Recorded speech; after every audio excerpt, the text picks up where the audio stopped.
What's up? This is Tyler Drayton again, and I'm doing one more gun video.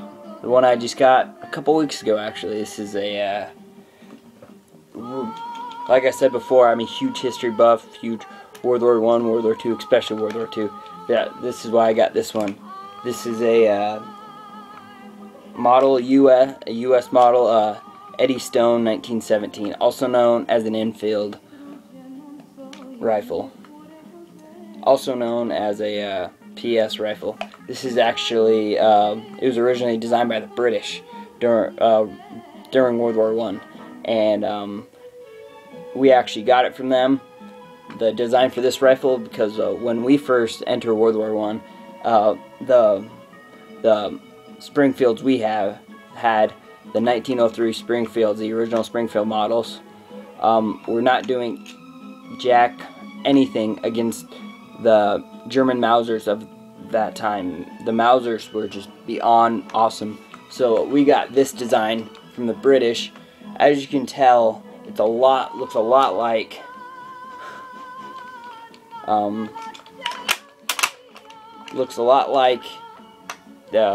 Springfield, a combination of the Springfield and the M1 Grand, pretty much. You can really tell like what the birth of the M1 came from, where the design of the M1 Grand came from. Like this, for example. The only other rifle I've seen that it locks like that is an M1. So, and it's pretty much your bolt action, the main rifle of the World War I soldier, pretty much. And it was also used a little bit in World War II before we got the M1s. And 1942 we got the M1s.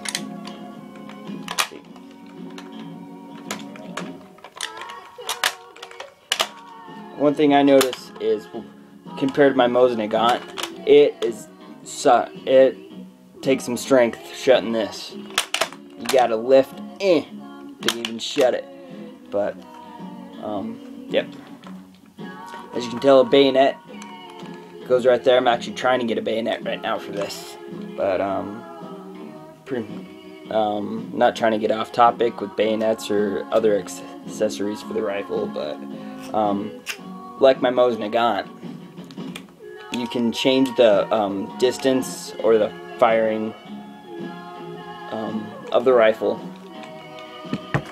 You can also change, if it's off a little bit, you can change the distance of the shot almost, just by lifting that almost. And then what's cool about this is you got the peep sight right there, and you flip it up, you have that peep sight as well. So you can use pretty much either one. When I first took this shooting a couple days ago, it was about a week ago, I just left it down right here, and I really should have messed with this, because I was shooting about 100 yards, and it was shooting about 2-3 inches low every time. So stupid me, forgot to really move this, but there's always the next time. So, and as you can tell, it looks pretty much just like your basic World War I rifle, really. And just like the M1 Grand, has that little secret compartment to hide whatever. Some soldiers used it to hide cigarettes, some used it to hide bullets or anything, and then if it was Vietnam, they probably had their stash in there, I don't know, but yep. Yeah, when I got it, there's actually a cleaning oil, just like for my Mosin Nagant, and it is a pain to open. So, oh, one thing I forgot to say, this is actually a 30-06, right? Is a 30-06 caliber, an actual 30-06 for once. And I know one thing, compared to a Mosin Nagant, this thing is nothing compared to a Mosin. I mean, a Mosin kicks like crazy compared to this. I mean, I think it's because it's a lot heavier than my Mosin Nagant, and combination of it being a bigger shell compared to a 7.62 by 5.4, and I'm off today, sorry. This rifle is actually was made in 1918. I actually put the serial numbers in online, and it came out just like the first 3 numbers. It came out 1918, and for being in this pristine shape, for being 95 years old, is freaking awesome, and still shoots. Like, I mean, shooting a little bit low, but it's 95 years old. It is freaking sweet. And yeah, unlike the Mosin Nagant, the bolt is stationary. It is stuck completely on. And the bolt used to be a lot worse, but then I cleaned it, so that really helped.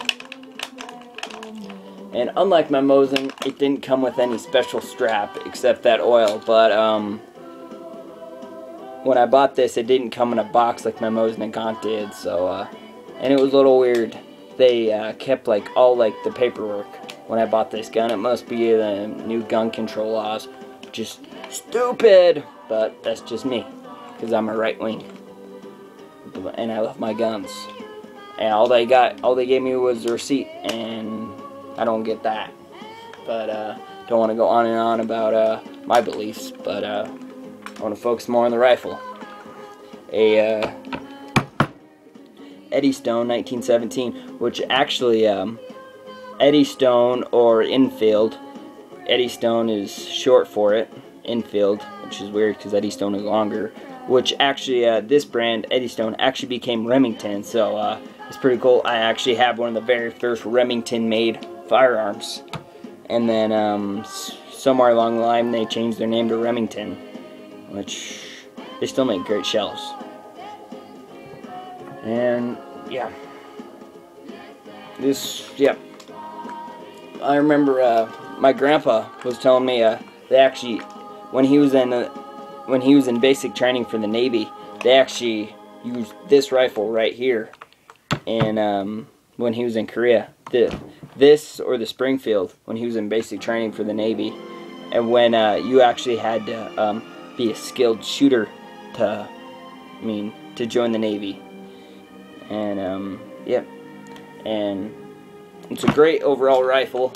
Me being a history buff, when I first saw this, I'm like, oh my god. Every time I would go to Cabela's, I would see this and just like pick it up and like, like aim it and everything, and just like, and then when I finally got my tax return back, this is the first thing I got. It was a tank of gas in this. And yeah, the sights are way just like the Mosin Nagant, you're way awesome.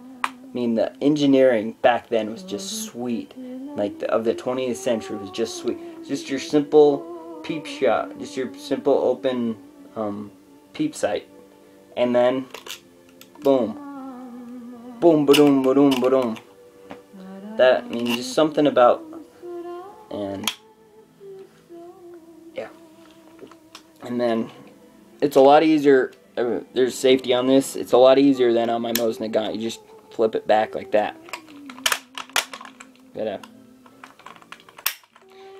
You can't. What sucks when you flip the bolt like that, you can't cock the safety back. It won't cock back until you shoot. So it's just a switch right there. Flip it back, safe. You can't move the bolt because the safety's on. That is just amazing engineering, especially for that time period in 1917, 1918. And yep, I'm going to wrap it up. And yep, this is actually 1918 Enfield U.S. service rifle of 1918. As I said, it was used mostly during World War I, and a little bit during World War II, and we brought back the Springfields in World War II as sniper rifles, and we used these a little bit before we got the M1 Grands. You can see where they got the M1 Grand idea. They got pretty much the M1 Grand is a boltless version of this rifle, and the M1 can hold more shells. This one holds 6, and the M1 holds 8, and same gas powers. And this is Tyler Drayton. This is my Enfield 1917. Keep it up, and talk to you later. Bye.